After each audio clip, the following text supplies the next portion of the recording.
eu acho que se eu tivesse sido convidada há 2 anos atrás para esse mesmo momento, né, abertura, uma aula de abertura inaugural, eu ia falar sobre doenças negligenciadas. Mas, naturalmente, com a Covid, né, isso mudou tudo. Todos os nossos olhares, os olhares do mundo inteiro, estão voltados para a Covid-19. Então, o tema de hoje, né, é o impacto silencioso da Covid-19 nas doenças parasitárias. Eu vou de tempos em tempos citar a Covid, mas o meu foco vai ser mesmo, né, em relação às parasitoses e o que pode estar acontecendo, o desmembramento nessa pandemia em relação às doenças. Não há dúvidas de que as doenças elas afetam de maneira desigual.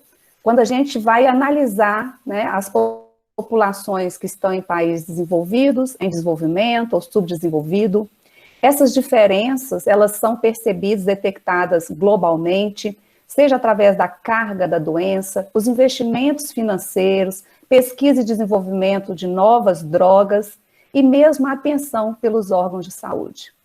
Muitas dessas doenças, a incidência, ela vai ser maior em países pobres e com saneamento deficiente. E nesse sentido, eu chamo a atenção para as doenças parasitárias.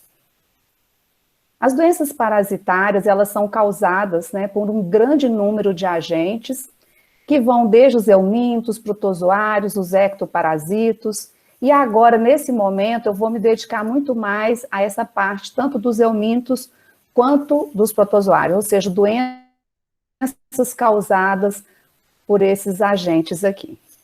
Quando a gente pensa, né, em doença parasitária, não há dúvida, a malária é extremamente importante e talvez ela seja a mais disseminada, difundida e de conhecimento também. É um problema mundial. A malária, ela é considerada, né, como uma das grandes, ela está incluída dentro das 3 grandes matadoras, as 3 big killers, juntamente com a tuberculose e HIV/AIDS.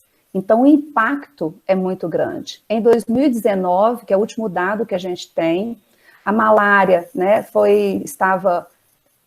infectou 229 milhões de pessoas no mundo e gerou 409 mil óbitos.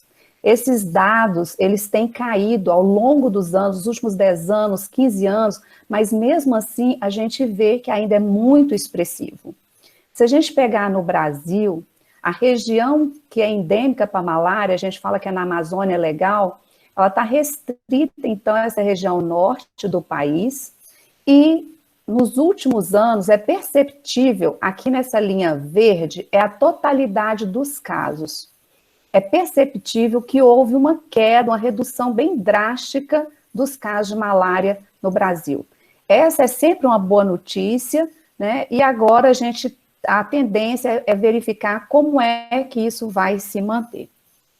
Um outro aspecto em relação às doenças parasitárias que eu gostaria de falar é do que a gente chama como doenças tropicais negligenciadas, as DTNs. Acredita-se, né, pelo OMS, que tem mais de 1 bilhão de indivíduos infectados, isso corresponde a cerca de 1/6 da população e vai gerar uma série de comprometimento, como desnutrição, desfiguração, discriminação social. Mas, afinal, o que são as DTNs e quais são as DTNs? Essa terminologia, né, de negligenciada, ela é recente. Doenças tropicais, esse termo, ele é bem mais antigo. Mas, então, a Organização Mundial de Saúde começou a detectar, perceber que havia um grande número de doenças que afetavam uma população, essa população é uma população pobre, e aí, então, começa a chamar a atenção e ela dá esse nome de negligenciada. Agora, quais são as DTNs? Vai depender muito da fonte que você pega e do que aquele autor entendeu como negligenciada, né? Então, determinadas fontes vai trazer um pouquinho de divergência quanto ao número de DTNs e quais são.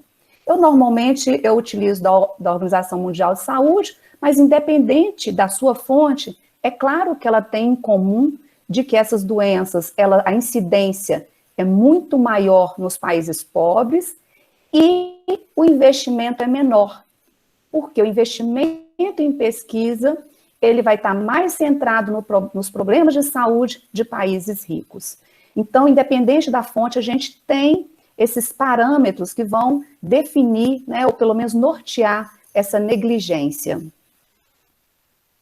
E um outro dado, né, que chama a atenção é que as doenças tropicais negligenciadas, exceto a malária, que para a OMS não é incluída aqui, ela leva, né, a um número de óbitos que é significante, mas que por trás disso tem o que a gente fala que são os anos de vidas perdidos, que é uma nova forma de quantificar o impacto dessas doenças. Também isso é bem mais recente, né, são os DALIs, e vai ver então o número total de anos perdidos por invalidez, ou por morte prematura, ou por incapacidade, ou por exemplo, ancilostomia, que a pessoa fica com anemia, então ela fica sem força, ela fica com dificuldade, né, para fazer as atividades e tudo mais. Acredita-se, né, pelo OMS, que o número, né, o DALI, ou o AVPS, para as doenças tropicais negligenciadas, esteja em torno de 19 milhões de anos de vida perdido. Então, a gente vê que é um impacto muito grande. Então, não apenas o óbito, mas eu acho importante a gente verificar e classificar através das AVPs. Eu vou mostrar aqui, né, eu peguei da fonte da OMS, as doenças tropicais negligenciadas, elas são causadas por vírus. A gente tem aqui no Brasil dengue, chikungunya, a raiva que está sendo em vias, né, de erradicar, tem as causadas por bactérias, e aí quando a gente vê, né, quando vai observar as doenças negligenciadas causadas por parasitos, é um grande número, né? Então, a gente percebe, a gente tem, olha, doença de Chagas, a tripanossomose africana, que é a doença do sono, as leishmanioses, teníase cercose, dracunculíase, que é causada pelo Dracunculus medinense, equinococose, as trematodias de origem alimentar, filariose linfática, a filariose tecidual, que é conhecida como cocercose ou cegueira dos rios, esquistossomose e eumintíase transmitidas pelo solo. Aqui entende-se de ascaridíase, ancilostomíase e tricuríase. Nós temos, então, em relação aos parasitos, né, tantos aqueles causados por por protozoários, mas também vários outros causados por eumintos. E de vez em quando surge essa pergunta, né, que é para a gente refletir, será que a gente está falando de doenças negligenciadas ou de pessoas negligenciadas? Então, é uma reflexão quando a gente aborda esse assunto. Essas doenças negligenciadas, tropicais negligenciadas, como o próprio nome fala, né, tropical, ela fica mais restrita mesmo nessas regiões dos trópicos, são muitos países que tem. Quando a gente vai olhar, né, os anos de vida perdidos, né, todos esses países, eles têm um impacto, é mais concentrado na África, mas isso acaba também trazendo consequências nas outras regiões do mundo. No Brasil, infelizmente, nós temos sobreposição dessas DTNs. A gente percebe que a região norte pode ter até 9 DTNs, e a região, a gente vai percebendo que à medida que o saneamento vai se instalando e que tem outro, né, suporte em relação à atenção básica, isso vai reduzindo. Mesmo assim, há uma sobreposição muito grande, uma concomitância dessas doenças na mesma região. E quando a gente compara o Brasil com a região da América Latina e Caribe, o que a gente percebe em termos de DALI é que nós temos uma grande contribuição quando comparado com os demais países da América Latina.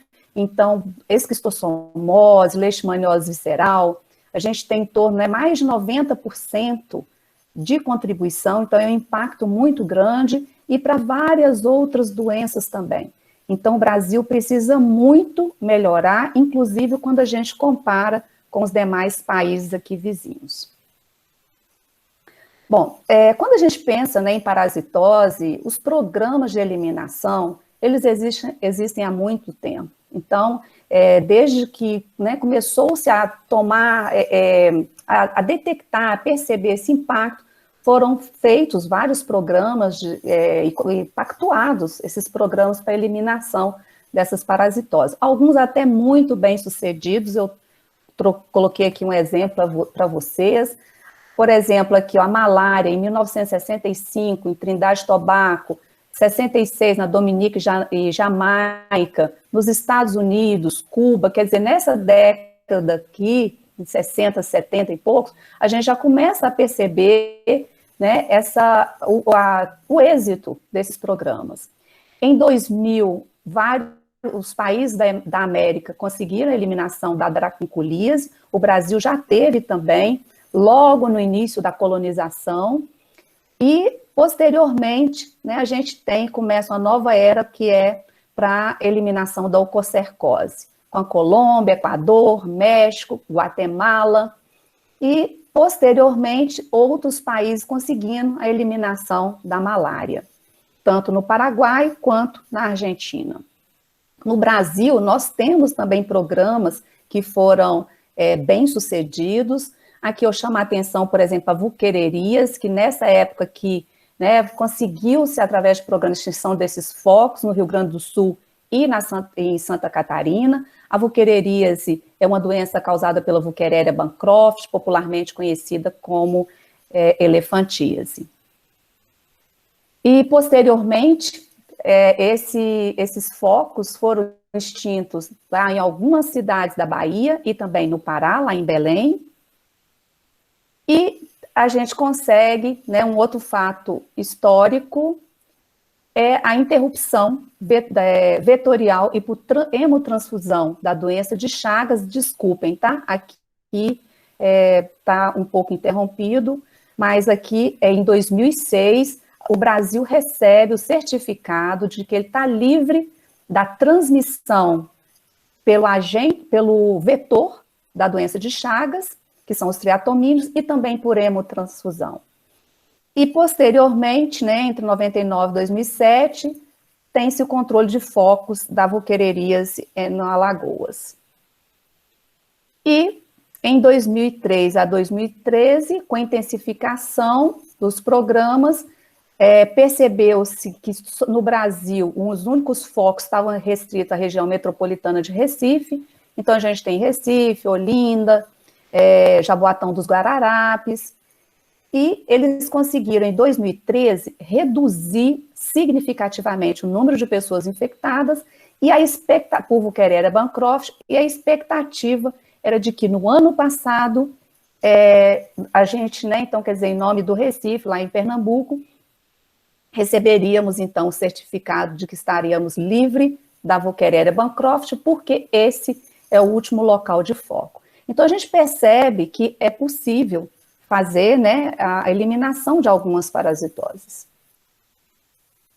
Quando vai se fazer essa análise, né, já é percebido que algumas doenças têm potencial para eliminação, como, por exemplo, a gente acabou de ver a filariose linfática, a doença de Chagas na transmissão vetorial, percebe-se que é possível com a malária. Infelizmente, tem algumas doenças que o que vai acontecer é a gente conseguir uma redução do número de pessoas infectadas. Isso, né, está relacionado à esquistossomose, porque ainda persiste em algumas áreas com alta prevalência. Nas eumintias, apesar da gente não ter a situação epidemiológica, acredita-se que o saneamento, e agora, né, com o novo marco legal do saneamento no Brasil, nós vamos ter um grande avanço. Como vocês podem perceber, várias outras doenças não entraram aqui nesse painel. E aí, por isso, né, devido à dificuldade de eliminação. Dentre essas, tem algumas que estão até em expansão, como é o caso das leishmanioses. Bom, se a gente for pensar em relação à Covid-19, né, é claro que essa pandemia trouxe ao mundo o maior desafio do século XXI. Não há dúvidas do impacto global que a Covid-19 impôs. Isso começou muito recentemente. Em novembro de 2019, foi detectado o primeiro caso na China, não se sabia qual agente. 30 dias depois, as autoridades sanitárias da China informam a OMS sobre essa misteriosa pneumonia que está ligada ao mercado lá de Wuhan. Esse mercado, então, que é o mercado de frutos do mar, ele é fechado logo depois. E aí, em 7 de janeiro, então, muito rapidamente, identificam o vírus que causa essa misteriosa pneumonia. Sabe-se que é um novo coronavírus, ele é denominado SARS-CoV-2, e ele, então, é o agente etiológico da doença Covid-19. O Brasil, em janeiro, a gente tem, no final de janeiro, o primeiro caso de Covid, e em março, a OMS declara o surto, né, de Covid como uma pandemia. E aí agora a gente tem, então, toda a mudança global de comportamento social, financeiro e os impactos que isso pode trazer de consequência. Enfim, né, no início a gente pode pensar quais seriam os impactos pensando na forma negativa, né, de que maneira que a Covid-19 pode ter afetado negativamente as doenças parasitárias. Uma das situações que logo no início chamou muita atenção foi a interrupção de serviço à saúde básica. A OMS, assim que ela decretou que era uma pandemia, em março mesmo, ela já recomenda cessar temporariamente a vacinação em massa em todos os países. Não existe nenhuma vacina para alguma parasitose, nós não temos. Mas quando cessa a vacinação, isso desencadeia uma série de outros problemas, né? Então, aqui a gente já tem o primeiro impacto, porque a ideia era evitar as aglomerações. Com essa interrupção, né, a gente vê a interrupção de vários serviços, muitos países, principalmente aqueles que têm as doenças tropicais negligenciadas. Nesse trabalho aqui, né, feito pela Organização Mundial de Saúde, ela faz uma enquete com 216 países e territórios, né, nas 6 regiões que a RU atende, e o que se percebe? A gente vê que vários serviços foram interrompidos, e isso que está de vermelhinho aqui mostra qual tipo de serviço teve mais de 50% sendo interrompido. Então, a gente tem um grande número aqui de serviços que foram, né, então aqui, por exemplo, tratamento em massa, campanhas educacionais, campanhas sociais, atendimento a paciente com doenças crônicas. A gente tem uma grande parcela de países que interromperam esse serviço.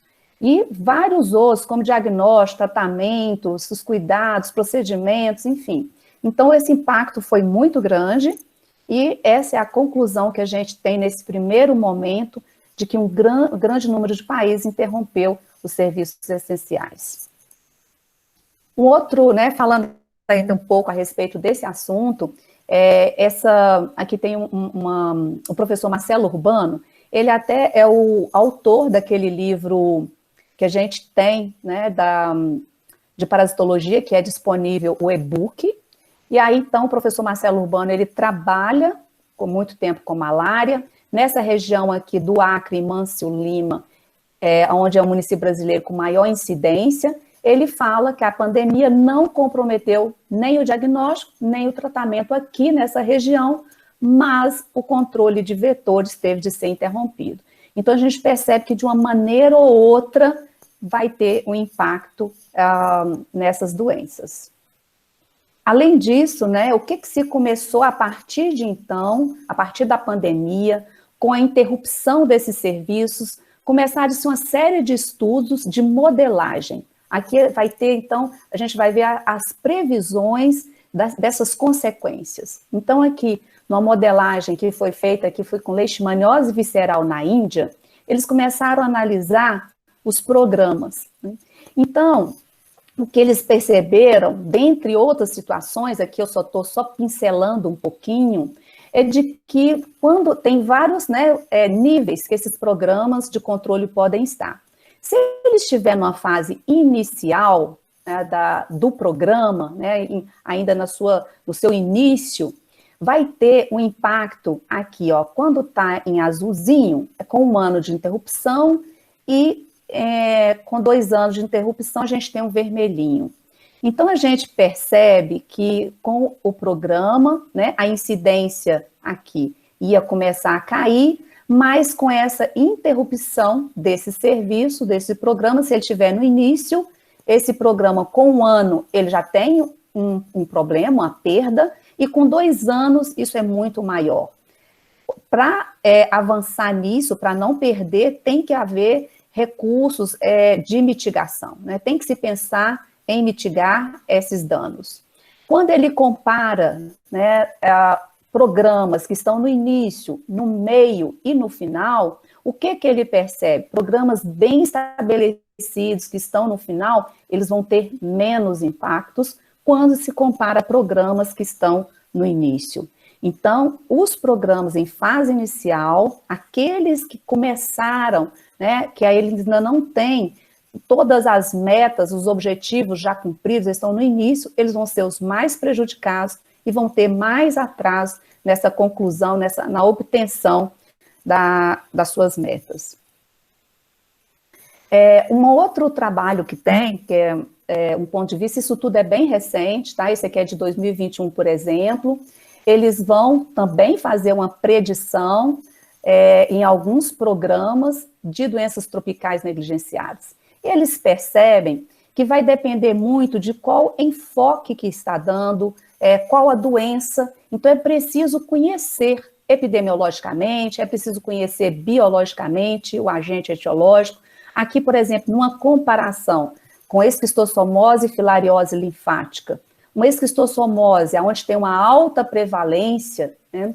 Então, a gente percebe aqui na linha, né, vermelha,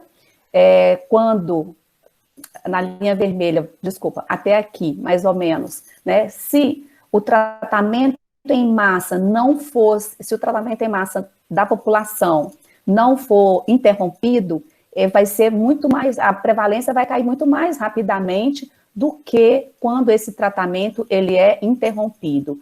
Porque um dos problemas com a pandemia, com a Covid-19, um dos serviços que foram interrompidos foi exatamente o tratamento em massa de alguns programas dessas doenças tropicais negligenciadas. Quando eles comparam com a filariose linfática, que já numa área de baixa prevalência, a perda, né, o fato de não fazer o tratamento, não vai gerar grandes consequências. Então, é preciso conhecer as doenças para que você tenha ideia, né, de como que isso vai se desenrolar.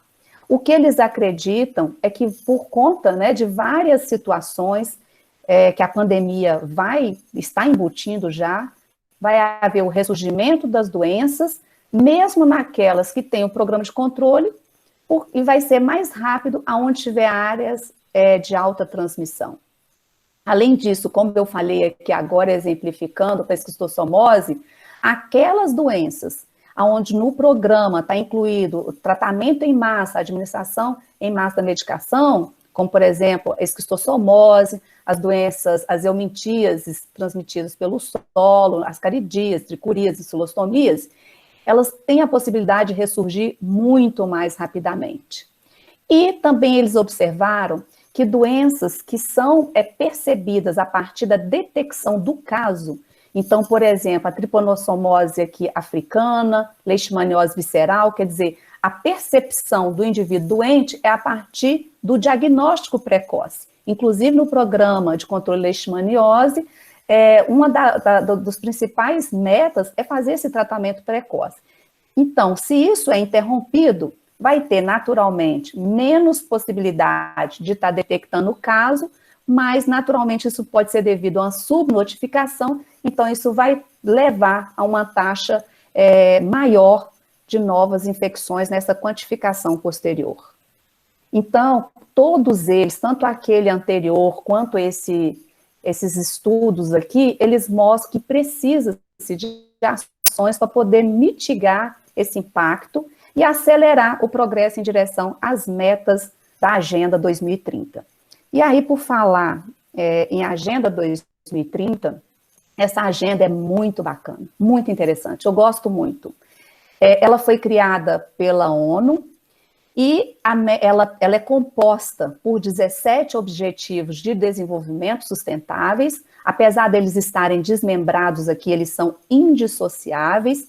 Vários países compactuaram com a Agenda 2030, então esses objetivos aqui, eles têm várias metas a serem cumpridas. Aqui eu destaco o objetivo número 3, o ODS número 3, que é saúde e bem-estar, mas eu reforço que eles são indissociáveis, aonde aqui fala de assegurar uma vida saudável e promover o bem-estar para todas e todos, em todas as idades. E dentro da meta 3.3, ela é mais específica ainda, né? Então, ela é bem direcionada, ela fala acabar com as epidemias de AIDS, tuberculose, malária, as DTNs, combater hepatite, doenças transmitidas pela água, tem muitas parasitoses que estão incluídas aqui, e outras doenças transmissíveis. Então, a gente percebe aqui, né, se esse programa, se houver realmente, né, uma compactuação de vários colaboradores para a execução dessa agenda, ela seria maravilhosa.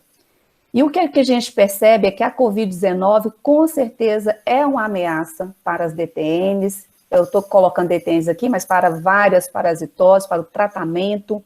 E eles mostram, né, que antes de 2019, então, quando se estavam pensando nas metas e nessa agenda, eles acreditavam muito que seria possível, sim, nesse tratamento, a partir do tratamento, eliminar ou controlar e erradicar algumas doenças. Agora, com a Covid-19, o panorama muda um pouco, em torno de 200 milhões de indivíduos não receberam tratamento para essas doenças tropicais negligenciadas, então coloca em risco o êxito da Agenda 2030, o que é uma pena.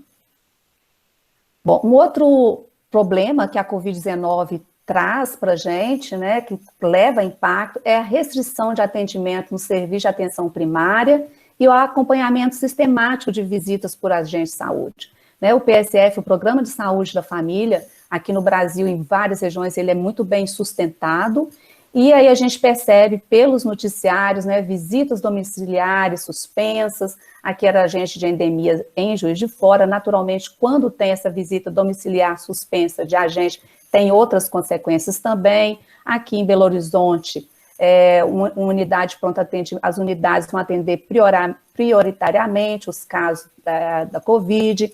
Então, a gente percebe naturalmente que isso vai gerar consequência e já é detectado. Naquele slide, um anterior, né, que eu falei do professor Marcelo Urbano, ele fala que na região onde ele estava acompanhando, não houve impacto em relação ao tratamento e diagnóstico das pessoas com malária.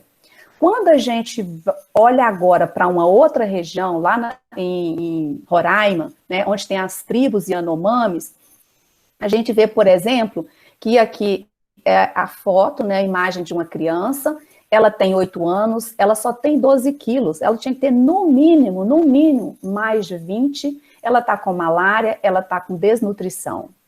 Ela tem verminose e ela não tem mais, né, na região onde essa criança está, não tem mais as visitas regulares.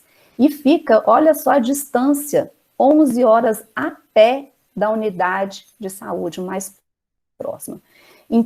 Então, é narrado mesmo, né, que eles percebem que as equipes de saúde foram reduzidas, seja por profissionais que foram afastados por conta de Covid ou de outras doenças, postos de saúde fechados temporariamente, não tem helicóptero para acesso nessas regiões mais remotas. Então, com isso, a pandemia com certeza piorou esse problema, afetando de maneira negativa.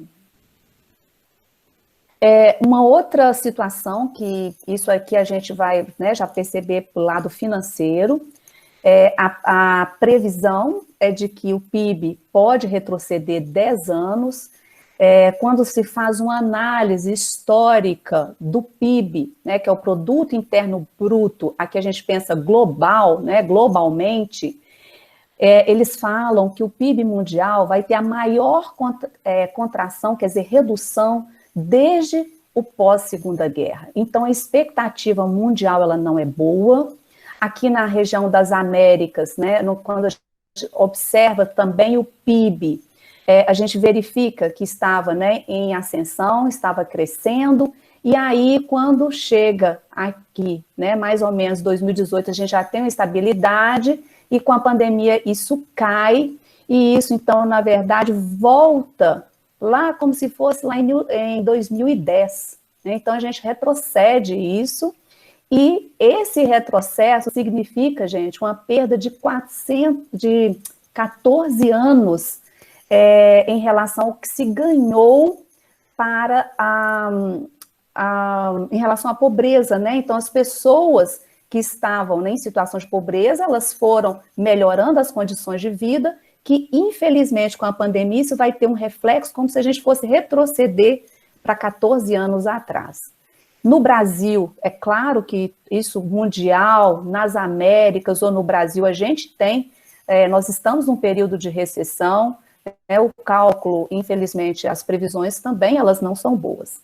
E com isso, né, a desigualdade já é sabido, né, que a desigualdade tende a se acentuar em momentos de crise, como consequência vai haver aumento da pobreza e, negativamente, né, o impacto dessas pessoas à saúde, seja na forma de acesso ou demais serviços. Houve também, por conta da pandemia, interrupção de cadeias produtivas, de processos produtivos ou mesmo de fluxos logísticos.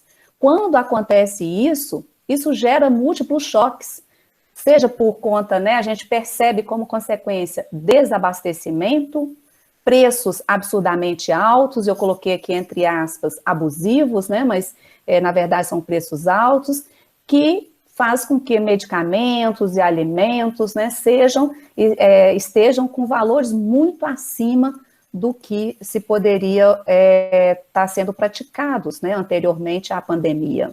Então, também no noticiário faz parte até hoje ver remédios, né, medicamentos mais caros, cesta básica, a variação média da cesta básica por capital, a gente vê todo com um aumento muito grande. E aí, né, naturalmente, isso tudo vai gerar um impacto negativo, uma queda na renda mensal das famílias brasileiras, e elas vão ter que escolher prioridades. E muitas das vezes não vai conseguir atender nem mesmo ao que a gente poderia falar que é prioridade. Bom, em resumo, pensando no aspecto negativo, né, da Covid-19, nas doenças parasitárias, não há dúvida que pode haver, né, o ressurgimento de algumas parasitoses que já estavam controladas, deve haver uma redução ainda mais da visibilidade das parasitoses no que a gente fala que é a população negligenciada. O noticiário, ele é maciço sobre o Covid. A gente sabe em vários canais aonde, né, só se vê falar de Covid e esquecem, né, muitos até acreditam que as doenças parasitárias até já foram extintas. Então, a gente percebe, né, uma polarização a respeito dessas notícias e que isso naturalmente impacta. Deu um pequeno probleminha aqui. Aqui o que eu queria mostrar era a potencialização de algumas parasitoses negligenciadas, né? Então, o que acontece? A gente tem aqui a Covid-19 como centro, né, de tudo. Algumas doenças, aqui são as 3 big killers, né, as 3 grandes matadoras, AIDS, tuberculose e malária, elas já vão ter sim um impacto negativo, mas tem outras que vão ter o quê? Um duplo impacto negativo. E aqui a gente tem, então, essas parasitoses negligenciadas. Desculpem, mas parece que desformatou.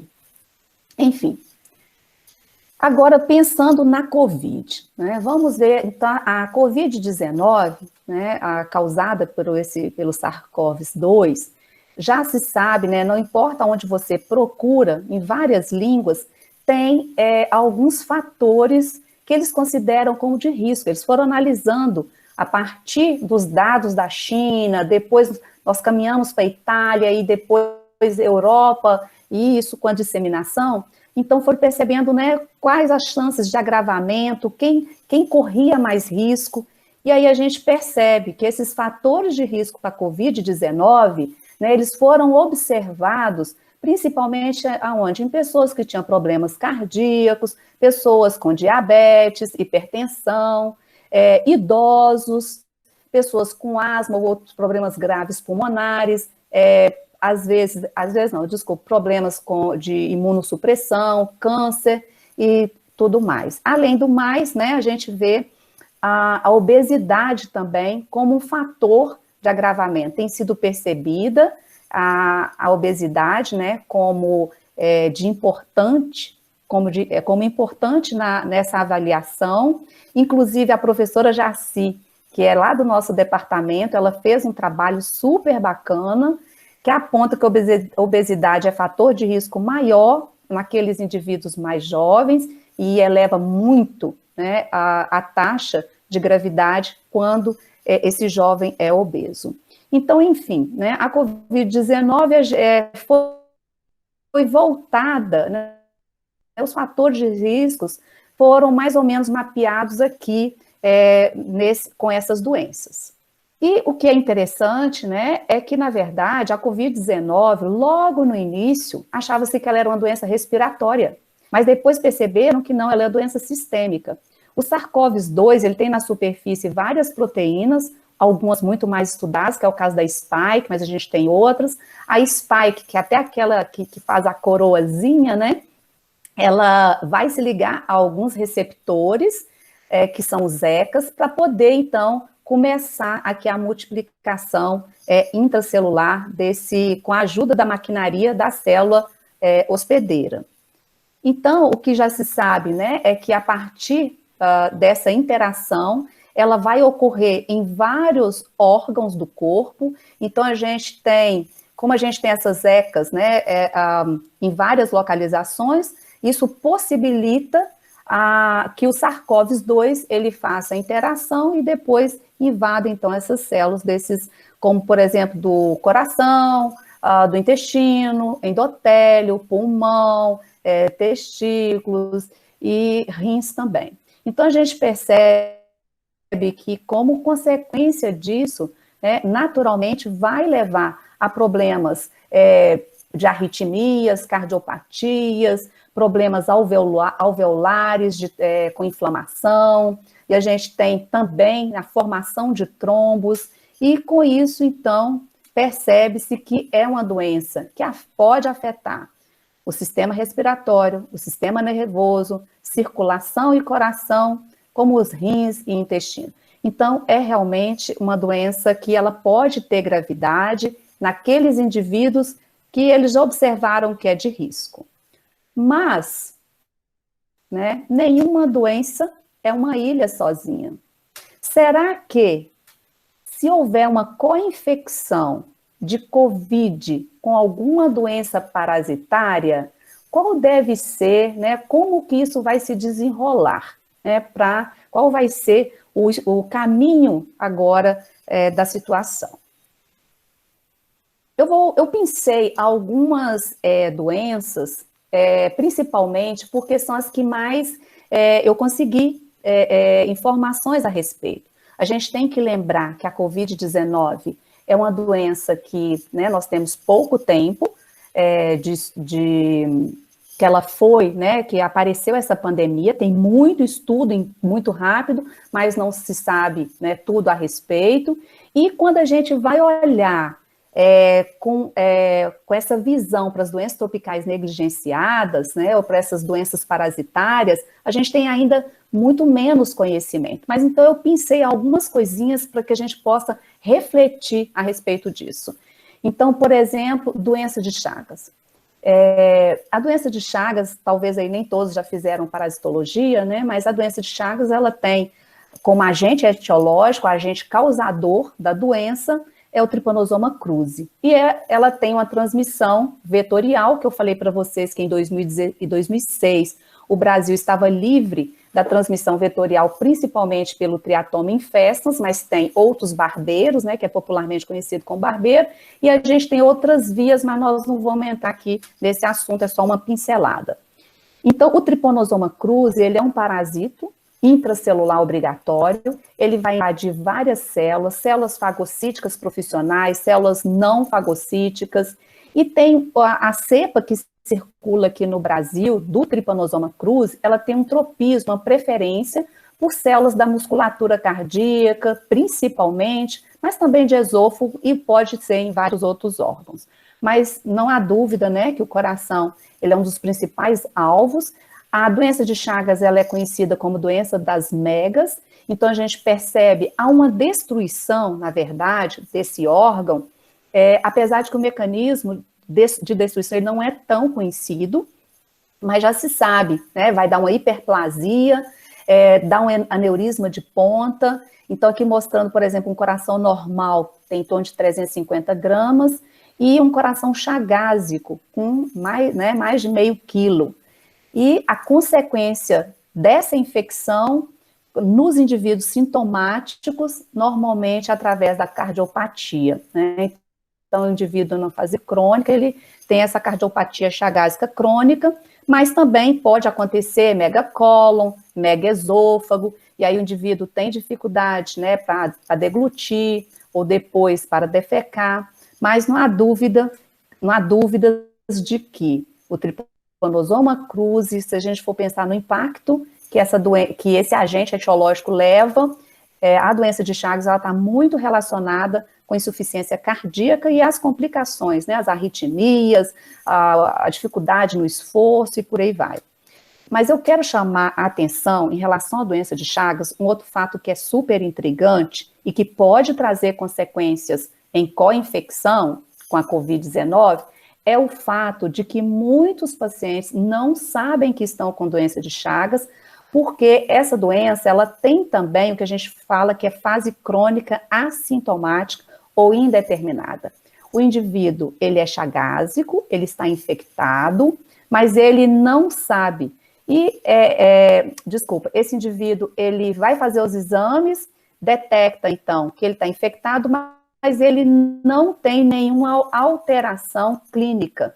Então, ele fica na fase crônica assintomática. Muitos indivíduos percebem quando eles vão fazer, por exemplo, uma doação de sangue, quando tem alguma cirurgia ou algum problema para fazer.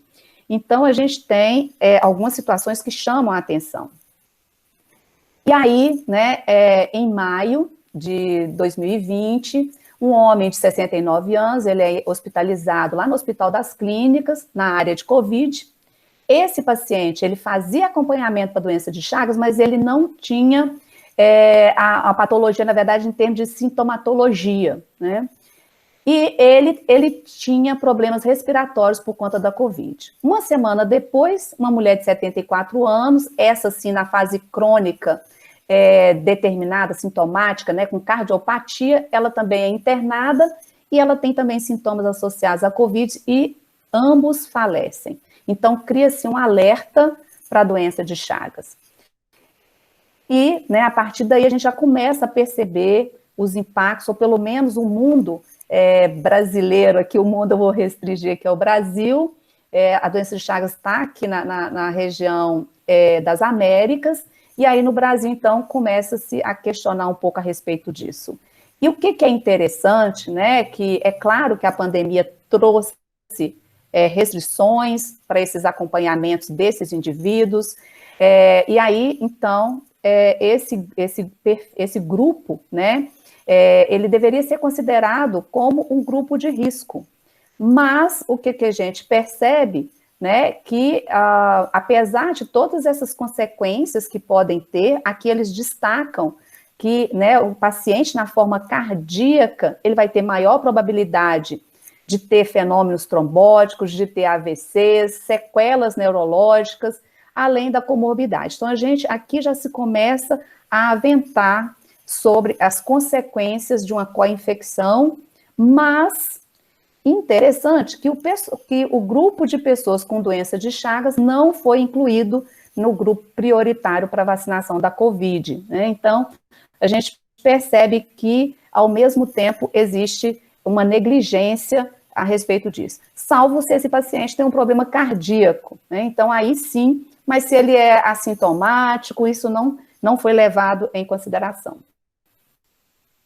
E aí, a partir, né, de vários questionamentos, foi feito, né, uma comissão com especialistas da OMS, pesquisadores brasileiros e da OPAS, onde eles elaboraram, está em PDF, tá? É disponível, e perguntas e respostas sobre a Covid-19 e Chagas. Então, depois vocês, né, para aprofundar um pouquinho mais, eles fazem, né, algumas... tentam, né, responder como é que esse indivíduo ele tem que ser vigiado.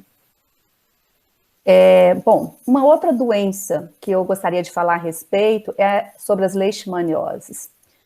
Existem várias espécies de leishmania que são responsáveis pelas leishmanioses, são também parasitos intracelulares obrigatórios, mais diferente do Trypanosoma cruzi. O Trypanosoma cruzi infecta qualquer célula, exceto a hemácia, mas a gente tem células fagocíticas profissionais e não profissionais.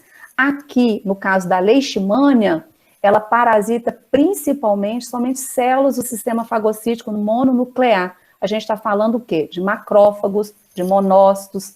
Também, assim como a doença de Chagas, que é, né, principalmente por transmissão vetorial, só que lá são por barbeiros, pelos triatomíneos, aqui a gente tem também a transmissão vetorial, mas são pelos flebotomíneos.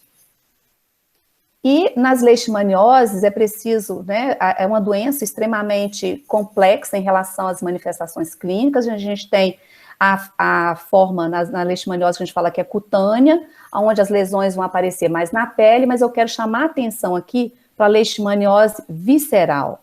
Nesse caso, a leishmania, que aqui no Brasil é a leishmania infanto-Chagas, vai infectar macrófagos do baço, fígado, monócito da medula óssea. Então, é claro que vai gerar uma série de alterações, como, por exemplo, alterações esplênicas, hepática, alteração no tecido hemocitopoético, o indivíduo tem anemia, tem gengivorragia, então aqui leva, né, tem leucopenia, ele tem febre, aumento do baço-fígado, dá uma perda de peso e a anemia acaba, nesses fatores todos, fazendo com que esse indivíduo fique muito imunossuprimido. A leishmaniose visceral ela é considerada como uma doença de caráter crônico e debilitante. Muitos indivíduos, principalmente às vezes crianças, nem morrem do próprio agente etiológico, da leishmania infanto, mas sim, por exemplo, de uma outra co-infecção. Ele fica tão debilitado que pode morrer, por exemplo, com uma pneumonia. Em relação à leishmaniose visceral, quando a gente pensa de co-infecção, teve o primeiro relato, né, de caso. Esse paciente, ele é um paciente italiano, ele tem em torno de 80 anos, 79 anos, e ele é considerado como o primeiro caso de co-infecção. Esse paciente, então, ele chega, né, ele tem uma febre subcrônica, está associada com astenia, perda de apetite, de peso, pancitopenia. Ele faz uma série de exames, e aí eles chegam à conclusão que esse senhor está com leishmaniose visceral. Faz o tratamento nele com a medicação adequada, apropriada, que é a anfotericina, que no caso lipossomal. Ele melhora um pouco as condições clínicas dele, mas ele testa também positivo para a Covid, e aí então o caso piora, né, e ele vem a falecer. Então, é perceptível, né, que pode trazer consequências, sim. Para vocês terem ideia, a taxa de letalidade da leishmaniose visceral em indivíduo não tratado, principalmente criança, ela é em torno de 7%. A Covid-19 tem uma taxa de letalidade, se não me engano, de 2%. Né? Aqui vocês veem 7%. Se esse indivíduo tem um imunocomprometimento grave, como HIV, né, numa co-infecção, isso sobe para aproximadamente 20%. Leishmaniose e Covid-19, nós não sabemos. Então, a gente ainda tem, né, que ter estudos a respeito disso, porque a leishmaniose visceral, sem sombra de dúvida, é uma doença que leva à imunossupressão. Tem um outro trabalho também, né, esse aqui foi publicado na Medical Hypothesis, onde esses pesquisadores brasileiros, eles reforçam que pode ter, sim, uma relação entre leishmaniose visceral e a Covid-19, que isso tem que ser investigado. Eles traçam um paralelo imunológico entre essas duas doenças, e elas são completamente diferentes. Aqui, na leishmaniose visceral, a gente tem uma polarização de resposta, com uma redução de interferon. Esse indivíduo, normalmente, ele tem muito mais uma resposta do tipo TH2, ele tem uma hipergama-globulinemia, e esse indivíduo fica, né, no estágio de imunocomprometimento. Na Covid-19, o que se tem percebido é que há um aumento muito grande de interferon, de citocinas pró-inflamatórias, e então, quando, né, junta essas duas respostas, não se sabe exatamente, né, qual vai ser o desfecho que a resposta imunológica pode executar quando se pensar nessas duas co-infecções. Uma outra que também chama a atenção é a malária, né? Quando se pensa na Covid-19, a malária tem vários agentes responsáveis, o gênero é o Plasmodium, e aqui a gente tem as espécies Falciparum, Vivax, Malaria, Naulese e Ovale, que podem, né, são importantes na infecção humana. Também é de transmissão vetorial, só que aqui são os anofelinos que vão ser considerados os vetores. Na malária acontece algo bem interessante também, porque o parasito, o Plasmodium, ele infecta primeiro os hepatócitos no fígado. Então, a gente tem primeiro um ciclo nos hepatócitos, que na sua grande maioria das vezes ele não é traduzido, quando a gente vai ver a parte, né, de patogenia, como o principal problema. O problema maior é quando depois começa o ciclo, onde o Plasmodium invade as hemácias. Então, aqui eu falei, né, de 3 doenças, onde a gente tem Trypanosoma cruzi, Trypanosoma cruzi, as leishmanias, as espécies e o Plasmodium, cada um desses parasitos com uma capacidade diferenciada de infectar células, mas eles são todos intracelularmente obrigatórios. Então, a gente percebe o impacto também que isso vai ter, né? Então, quando o Plasmodium ele invade as hemácias, ele vai multiplicar e essas hemácias vão se romper. E, naturalmente, o rompimento das hemácias, em linhas gerais, uma das consequências que a gente tem é a anemia, mas também, né, depois a gente tem várias toxinas que são liberadas aqui na corrente sanguínea que vão ser traduzidas em sintomas.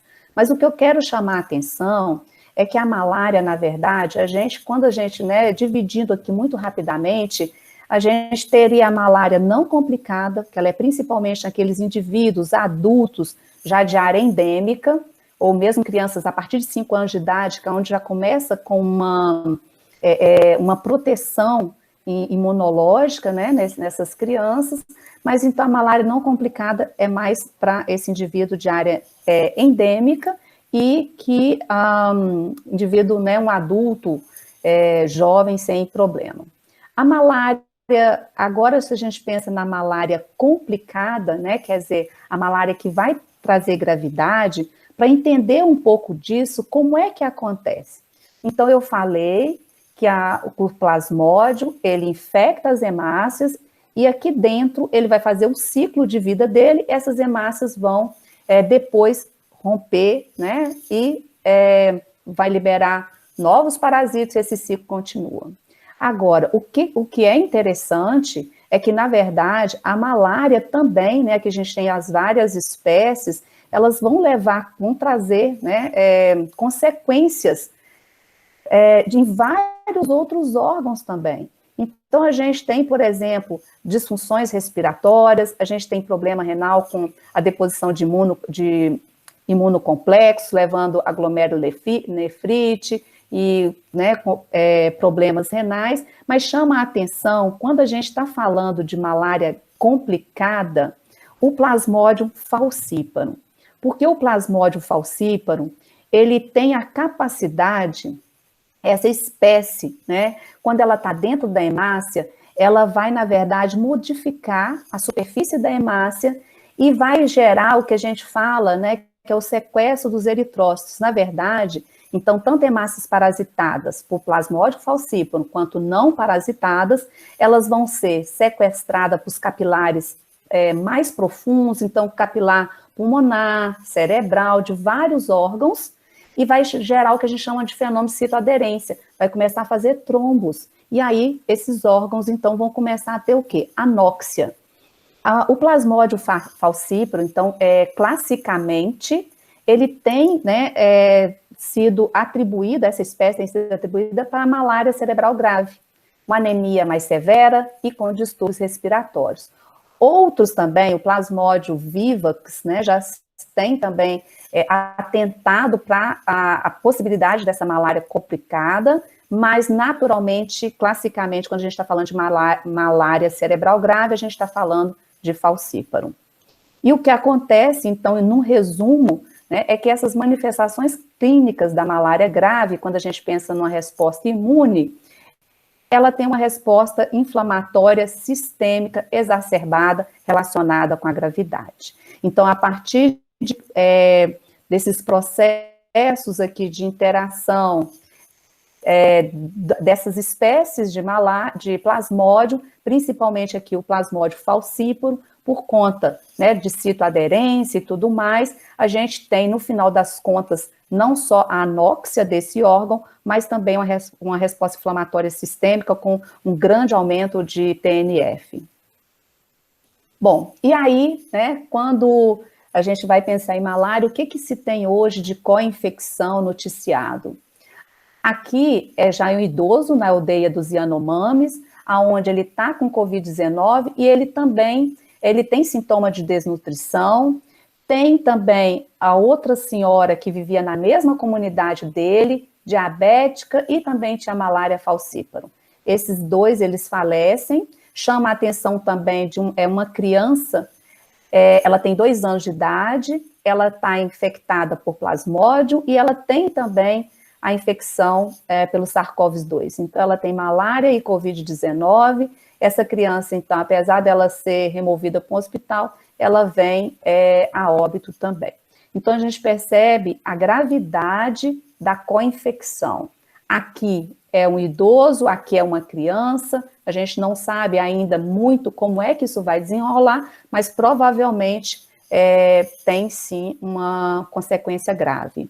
Mais recentemente, já se tem aventada, né, a hipótese, que é numa revisão, aqui é mais uma antropologia médica, né, um estudo mais antropológico médico, aonde esse autor aqui, esses 2 autores, eles começam a introduzir o que a gente fala que é sindemia, e que isso posteriormente é usado nesse artigo que foi publicado agora recentemente no Malaria Journal, aonde, né, sindemia, na verdade, apesar de ter várias outras definições, mas o que chama a atenção é que ela, na verdade, é quando você tem uma co-infecção por mais, né, de uma doença, 2 doenças em conjunto, aonde a consequência ela vai ser muito maior do que só a somatória das 2 doenças. Matematicamente, se eu tivesse que traduzir isso, eu ia falar o seguinte, 1 mais 1 é 2, e na sindemia, 1 mais 1 pode dar 3, pode dar 4, pode dar 5. E aqui eles já alertam que, no caso de malária e Covid-19, deve acontecer uma sindemia, aonde então vai resultar numa doença muito mais severa. Bom, isso aí foi o que eu fui pegando na internet, em artigos e, né, várias outras lives e tal. Aí eu fui na página da OMS. Em relação à Covid-19 e essas doenças tropicais negligenciadas, né, a OMS também admite que o desfecho deve ser, né, muito mais severo, né, quando o prognóstico ele é pior, quando você tem uma co-infecção de Covid-19 e você tem uma doença tropical negligenciada na sua fase crônica, com as manifestações. Aqui, no exemplo deles, eles incluem a doença de Chagas, com esse indivíduo chagásico cardíaco, né, crônico, e já com as complicações. Então, com certeza, o desfecho, essa co-infecção, pode resultar em uma gravidade maior. Eles chamam a atenção também para essas eumintíases transmitidas pelo solo, ascaridias, ancilostomias, tricuríase. No caso aqui, chamando mais a atenção para os ancilostomias, pode resultar em uma anemia, e isso, particularmente em crianças e grávidas, vão fazer com que essa população fique mais vulnerável a uma complicação pela Covid-19.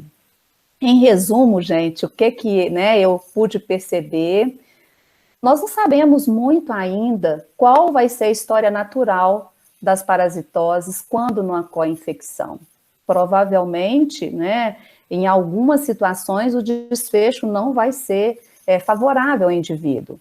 E outra coisa que me chama a atenção, que a priorização, né, da atenção à pandemia, eu acho que ela pode até levar à suspensão temporária de serviços e programas.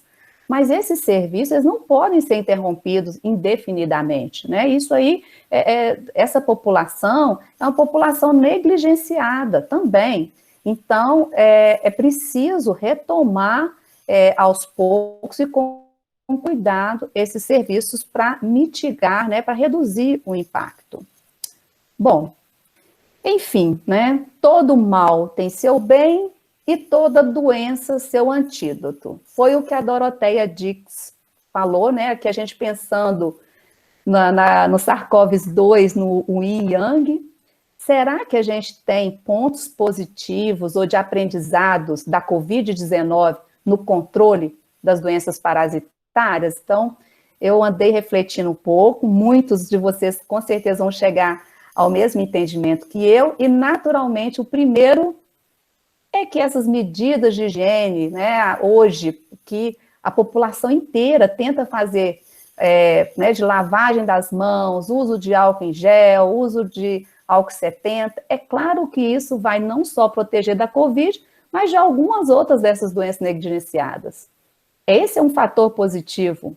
Agora, o aprendizado do que a gente pode tirar disso é que muitas vezes, né, essa situação vai expor áreas vulneráveis, áreas de fragilidade nessas estruturas urbanas, com crise de água, falta de abastecimento, que é comum a gente ver no noticiário. Então, se por um lado há essa redução, por o outro a gente tem um aprendizado, eu diria que uma geolocalização, né, de onde precisa de ter uma atenção maior.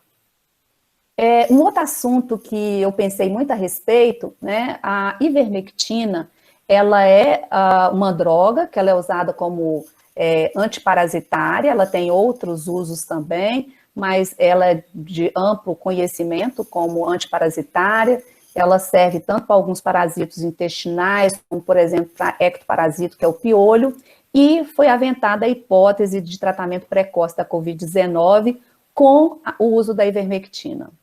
Se a gente for pensar no lado positivo, né, não há dúvida que se quem fizer uso da ivermectina, a gente vai ter um efeito positivo no controle e na redução das parasitoses intestinais. Mas eu chamo a atenção que muito provavelmente o uso dessa medicação não foi pela população negligenciada, né? E aí aqui a gente já tem uma outra característica, que ressalta a desigualdade ao acesso no conhecimento científico. Provavelmente quem tinha mais conhecimento a respeito do assunto fez uso. Então, muitos desses indivíduos aqui não fizeram. Então, essa redução talvez não está atingindo, a redução de parasitose intestinal não vai atingir o alvo que deveria. Uma outra situação que tem será que o uso de vermifugação, aqui eu estou pensando, ivermectina, A Anitta, que também foi aventada a hipótese de tratamento precoce, né? Tem muita discussão a respeito. Será que vermifugar vai proteger ou vai favorecer as formas graves da Covid-19? E aí aqui a gente entra no impasse. Tem trabalho que mostra, esse trabalho ele foi em junho de 2020, ele fala o seguinte, que o fato da pessoa fazer a vermifugação, isso vai modular de uma maneira positiva a esse indivíduo. E aqui, no outro lado, né, ele já fala de uma maneira negativa. Então, a gente tem que atentar para essas duas possibilidades que têm que ser investigadas. Além disso, um outro ponto positivo que serve de aprendizado para a gente é que a pandemia possibilitou, né, o uso de novas tecnologias. E isso pode ser voltado para o atendimento à atenção primária, telemedicina, teleconsulta, e que é super interessante, principalmente naqueles que moram em áreas remotas. Mas será que o acesso à internet, será que isso vai ser universal? Ou, de novo, a gente tem as populações negligenciadas, e aí, né, essa estratégia, ela precisa, então, de ser também analisada. Não há dúvidas das lições aprendidas com a integração do setor público com o setor privado. A gente percebe, então, com isso aqui, esse elo ele tem que ser forte. Agora ele está sendo a Covid, mas ele pode ser utilizado para as doenças tropicais negligenciadas, bem como, né, o Ministério Público na gestão de estabelecimentos privados. A gente viu leitos de UTI sendo destinados, leitos de UTI de estabelecimentos privados, de hospitais privados, sendo destinados a atendimento pelo SUS. Então, que isso possa servir de lição também para situações voltadas para as parasitoses. Uma outra situação que a gente percebe, em pouco tempo, em um ano, acelerar, isso é a discussão do momento, qual vacina que eu vou tomar? Então, olha, para vocês verem, para as parasitoses não tem nenhuma vacina, nenhuma. Para a Covid-19, nós já temos várias. Então, é possível, sim, acelerar essa produção de vacinas, de medicamentos em tempo mais rápido. Nós temos que chegar aqui no Beethoven também para as doenças tropicais negligenciadas, para as parasitoses. Esse trabalho aqui, ele ressalta exatamente isso. Ele foi publicado no The Lancet e ele fala o seguinte, foi em 2021, e ele mostra que de 75 a 99, né, somente 1,1% de todos os produtos aprovados que for destinado para doença tropical negligenciada. Isso não muda muito. A partir de 2000, 2011, também a gente não tem, sendo que dos 850 novos produtos que foram, né, conseguiu chegar aqui nessa fase já de fase clínica e posteriormente de venda, 4% que foi aprovado para as doenças. A gente tinha 37 produtos, que representa 4%, com indicação para as parasitoses, mas somente 4 que foram aprovados. 3 para malária e 1 para diarreia, provavelmente aqui, né, a gente está falando da Anitta, e aí, enfim. E o que se percebe, uma outra situação, é que a pesquisa e desenvolvimento, né, ela precisa ser mais fortalecida, principalmente no setor privado, porque predominantemente ela está no setor público, né, é o que mais está engajado, apesar de que a gente tem ONGs e algumas outras instituições privadas, mas a sua grande maioria é o setor público. Não há dúvida que os medicamentos existem na sociedade humana há muito tempo. Aqui, provavelmente, desde quando as próprias doenças, a gente está pensando em medicamento natural e depois desses outros sintéticos. Não há dúvidas também de que as big pharmas, né, as grandes indústrias farmacêuticas, elas faturam bilhões e, com a pandemia, tornou-se muito evidente, muito visível, que é possível, sim, ter avanço, né, ter velocidade, rapidez, para chegar-se a ter medicações para tratamento dessas doenças, dessas parasitárias. E aí aqui, né, finalizando com o Gandhi, ele fala o seguinte: no planeta temos o suficiente para as necessidades de todos, mas não para a ganância, né? Então a gente percebe que é preciso modificar. E aí, por fim, né, o que eu acho disso tudo? O impacto, né, da Covid-19, eu imagino que ele vai durar muitos anos. Com isso, é preciso que a gente tenha plano estratégico, nós precisamos de nos adaptar a esse tempo. Nós temos feito isso, dando aula remoto, aprendendo novas tecnologias. A gente precisa aprender a lidar construtivamente com essa grande adversidade que a Covid-19 nos apontou. Mesmo porque nós não sabemos quanto tempo que vai durar essa pandemia, se a vacina vai ser eficaz. E, infelizmente, a gente não sabe nem quando será a próxima. Então, pessoal, muito obrigada. Eu estou agora, né, disponível para dúvidas, sugestões, e é isso aí. Eu agradeço.